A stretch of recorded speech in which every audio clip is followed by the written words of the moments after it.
آپ صلی اللہ علیہ وسلم کے صدقے یا وسیلے سے دعا مانگنا جائز ہے یا نہیں؟ میرے بھائی دیکھو، وسیلے سے جب ہم دعا مانگتے ہیں، چاہے نبی کا ہو یا کسی کا بھی ہو، تو اس کا مطلب پوچھا جائے گا کہ اس وسیلے کا مطلب کیا ہے۔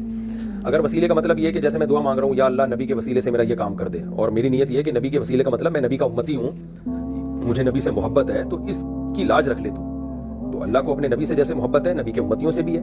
تو یہ واسطہ ہم دیا جا رہا ہے، تو اس میں کوئی حرج نہیں ہے کہ نبی کی محبت کا واسطہ دیا جا رہا ہے یا نبی کی امتی ہونے کا واسطہ، تو یہ جائز ہے، کوئی حرج نہیں ہے اس میں، بلکہ دعا کی قبولیت کا امکان بڑھ جائے گا اس میں۔ اور اگر وہ کہتے ہیں نبی کے وسیلے سے میرا یہ کام کر دے، کیا مطلب تو نبی کے ذریعے، یعنی نبی گویا مختار کل ہیں، تو نبی کو بیچ میں یعنی نبی کے ذریعے سے جو ہے نبی کریں گے میرا یہ کام۔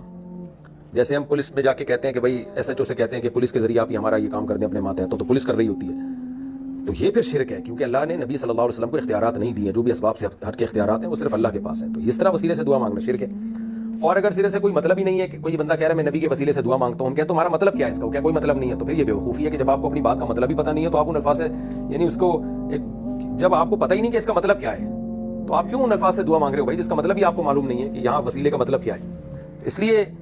مطلب پوچھا جائے گا کہ آپ کا مقصد کیا ہے۔